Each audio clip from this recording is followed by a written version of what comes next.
রাধে রাধে বন্ধুরা।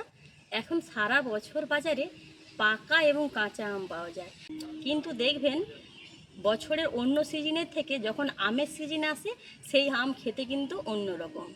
আজ আমি আপনাদের সাথে শেয়ার করব সিজনাল পাকা আম দিয়ে ম্যাঙ্গো ফিরনি।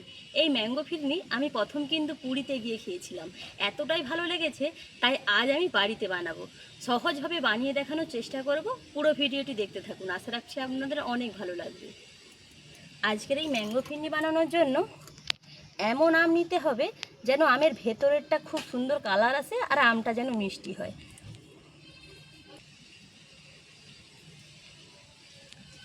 আমের মুখের দিকটা কেটে নিলাম। দেখুন আমের ভেতরের কালারটা কতটা সুন্দর। যদি আমের ভেতরের কালারটা সুন্দর হয় তাহলে ম্যাঙ্গো ফিরনিটা বানানোর পর দেখতে সুন্দর লাগবে।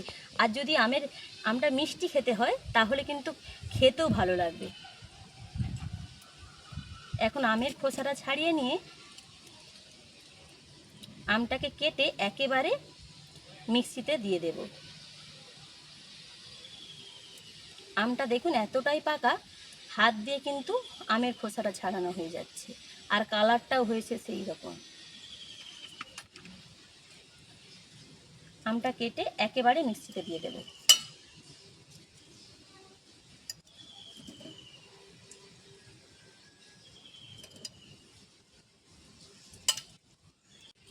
এখন আমি এই কেটে নেওয়া আমটাকে মিক্সিতে খুব ভালোভাবে পেস্ট বানিয়ে নেব। আমটা আমি খুব ভালোভাবে পেস্ট বানিয়ে নিয়েছি। এদিকে দেখুন 100 গ্রাম বাসমতি রাইস আমি 2 ঘন্টার মতন জলে ভিজিয়ে রেখেছিলাম। 3 বারের মতন জল পাল্টে পাল্টে তারপরে ভিজিয়েছিলাম। খুব ভালোভাবে চালটা ভিজে গেছে।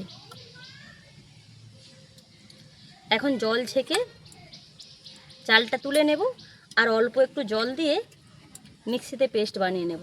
তবে খুব একটা মিহিভাবে পেস্টটা বানাবো না, অল্প একটু দানা থাকবে।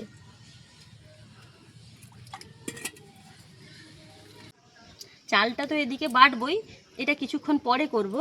এদিকে দেখুন 1 লিটারের মতন দুধ জাল দিয়ে ঘন করার দরকার নেই, শুধুমাত্র ফুটিয়ে নেব। ওপর থেকে ঢাকনাটা কেন দিয়েছিলাম বলুন তো বন্ধুরা, যেহেতু উনুনে রান্না করছি তাই উনুনে জ্বালন থেকে একটা ছাই ভাব আসে আর দুধের মধ্যে সেটা খুব ভালোভাবে বোঝা যায়, তাই ঢাকনা চাপা দিয়ে দুধটাকে খুব ভালোভাবে ফুটিয়ে নেব। এখানে দুধটা খুব ভালোভাবে ফুটিয়ে নিয়েছি, সেই ফাঁকে আমি চালটাও বেটে নিয়েছি। দেখুন চালটা খুব ভালোভাবে, দেখুন বন্ধুরা চালটা কিন্তু আমি একবারে মিহি করে বাটিনি, একটু দানা দানা রয়েছে। আর যেহেতু আম বাটার পর চালটা বেটেছি তাই এরকম একটা কালার এসেছে। একেবারে চাল বাটাটা দিলে হবে না, অল্প অল্প দেবো আর দুধের সাথে মেশাতে থাকবো, নাহলে কিন্তু দলা বেঁধে যেতে পারে। তাই অল্প অল্প দেবো আর দুধের সঙ্গে মিশিয়ে নেব। পুরো চাল বাটাটা দিয়ে দিয়েছি, দুধের সঙ্গে মিশিয়ে নিয়ে 10 মিনিট দুধের সঙ্গে চাল বাটাটাকে ফুটিয়ে নেব।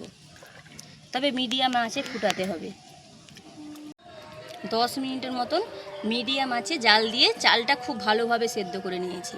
দেখুন দেখেই বুঝতে পারছেন চালটা কিন্তু ভালোভাবে সেদ্ধ হয়ে গেছে আর দুধটা আগের থেকে অনেকটা ঘন হয়ে গেছে।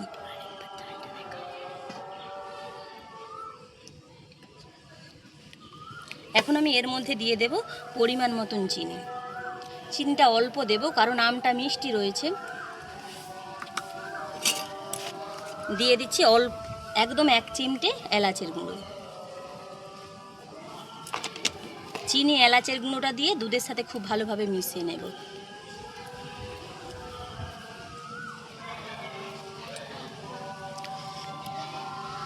খুব ভালোভাবে দুধের সাথে মিশিয়ে নিয়েছি। এরপর আমের যে পাল্পটা আমরা পেস্ট করে রেখেছিলাম সেটা অল্প অল্প দেব আর দুধের সাথে মিশিয়ে নেব।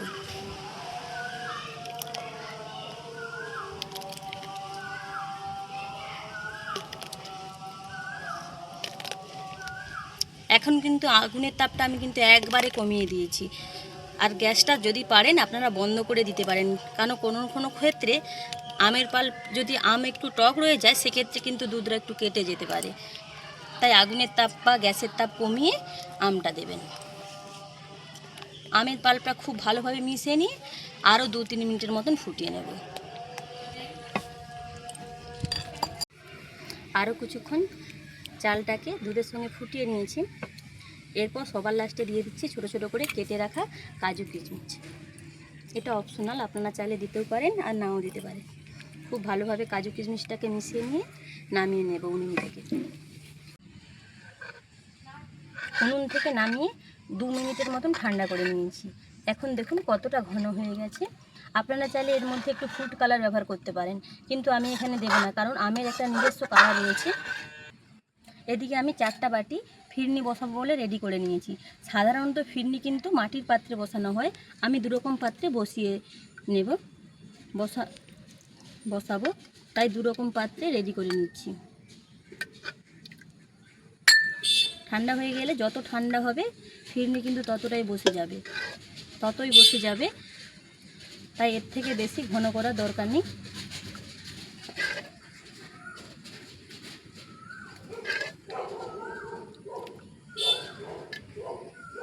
চারটা পাত্রে খুব ভালোভাবে ফিরনিটাকে সাজিয়ে নিয়েছি। এখন ওপর থেকে একটু কাজু কিশমিশ কুচি নিয়ে নিচ্ছি। সুন্দর দেখতে এবং খেতে ভালো লাগার জন্য আপনারা না চাইলে নাও দিতে পারেন।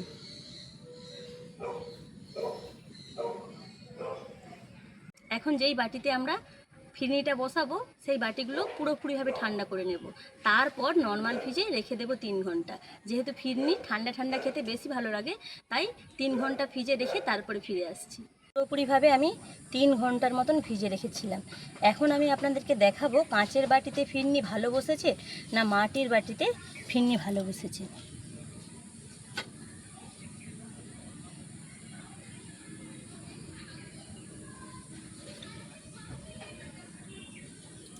আমি বলবো কাঁচের বাটির থেকে মাটির বাটিতে ফিরনিটা খুব ভালো বসেছে, তাই চেষ্টা করবেন মাটির বাটিতে ফিরনিটা বসিয়ে নেওয়ার। সবার বাড়িতে কিন্তু মাটির বাটি থাকে না, তাহলে কি তারা ফিরনি বানিয়ে খাবে না? তা নয়, আপনারা কাঁচের বাটিতেই বানিয়ে নেবেন। 3 ঘন্টার জায়গায় 4 ঘন্টা রেখে দেবেন ফ্রিজে, তাহলে ফিরনিটা আরও ভালোভাবে বসে যাবে। আজকের এই সহজভাবে বানানো পাকা আমের ফিরনি রেসিপি আপনাদের কেমন লেগেছে কমেন্টে জানাবেন। যদি ভালো লাগে লাইক শেয়ার সাবস্ক্রাইব করে আমাদের পাশে থাকবেন। ভিডিওটি এখানেই শেষ করলাম, ফিরছি নতুন রেসিপি নিয়ে।